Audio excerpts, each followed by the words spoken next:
Hi, friends. Hope you've had a good Friday today. Back with more of our book for you. 2 nights later, Stanley lay awake staring up at the star filled sky. He was too happy to fall asleep. He knew he had no reason to be happy. He had heard or read somewhere that right before a person freezes to death, he suddenly feels nice and warm. He wondered if perhaps he was experiencing something like that. It occurred to him that he couldn't remember the last time he felt happiness. It wasn't just being sent to Camp Green Lake that had made his life miserable. Before that, he'd been unhappy at school, where he had no friends, and bullies like Derek Dunn picked on him. No one liked him, and the truth was, he didn't especially like himself. He liked himself now. He wondered if he was delirious. He looked over at Zero sleeping near him.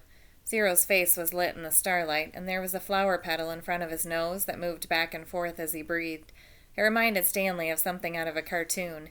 Zero breathed in, and the petal was drawn up, almost touching his nose. Zero breathed out, and the petal moved toward his chin. It stayed on Zero's face for an amazingly long time before fluttering off to the side. Stanley considered placing it back in front of Zero's nose, but it wouldn't be the same. It seemed like Zero had lived at Camp Green Lake forever, but as Stanley thought about it now, he realized that Zero must have gotten there no more than a month or two before him. Zero was actually arrested a day later, but Stanley's trial kept getting delayed because of baseball.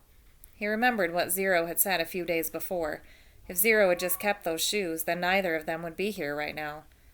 As Stanley stared at the glittering night sky, he thought there was no place he would rather be.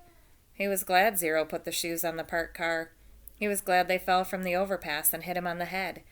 When the shoes first fell from the sky, he remembered thinking that destiny had struck him. Now, he thought so again. It was more than a coincidence. It had to be destiny. Maybe they wouldn't have to return to Camp Green Lake, he thought. Maybe they could make it past the camp, then follow the dirt road back to civilization. They could fill the sack with onions and the 3 jars with water, and he had his canteen as well. They could refill their jars and canteen at the camp, maybe sneak into the kitchen and get some food. He doubted any counselors were still on guard. Everyone had to think they were dead, buzzard food. It would mean living the rest of his life as a fugitive. The police would always be after him.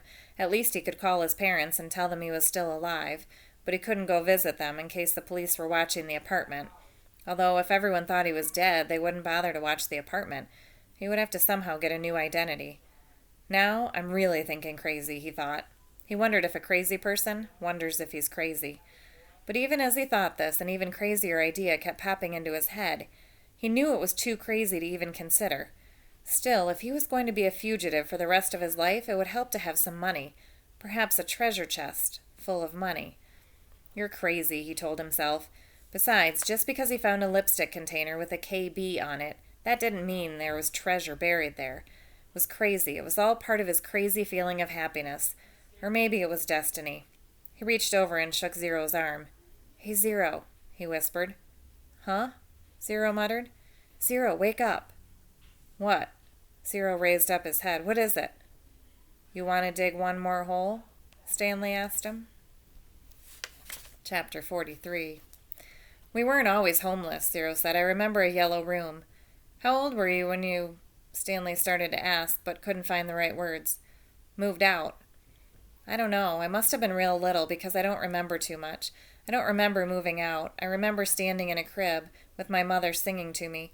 She held my wrists and made my hands clap together. She used to sing that song to me, that one you sang. It was different, though."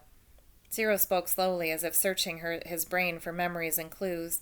"And then later I know we lived on the street, but I don't know why we left the house.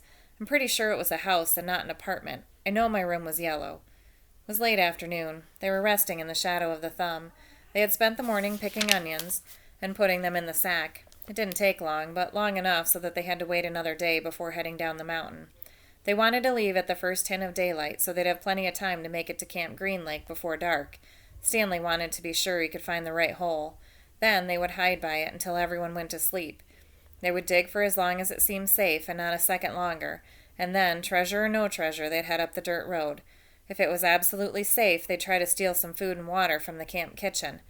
"I'm good at sneaking in and out of places," Zero had said. "Remember," Stanley had warned, "the door to the rec room squeaks." Now he lay on his back, trying to save his strength for the long days ahead. He wondered what happened to Zero's parents, but he didn't ask. Zero didn't like answering questions. It was better to just let him talk when he felt like it. Stanley thought about his own parents. In her last letter, his mom was worried that they might be evicted from their apartment because of the smell of burning sneakers. They could easily become homeless as well. Again, he wondered if they had been told that he ran away from camp. Were they told that he was dead? An image appeared in his head of his parents hugging each other and crying. He tried not to think about it. Instead, he tried to recapture the feelings he'd had the night before, the inexplicable feeling of happiness, the sense of destiny. But those feelings didn't return. He just felt scared. So, I can't wait to see what happens as they try to head back towards Camp Green Lake. It does all kind of seem like destiny, doesn't it? For the two of them to meet, for all this to happen. Kind of like stories like that. So you guys have a great weekend, and I will see you on Monday. I cannot wait. So have a great weekend. I'll see everybody soon.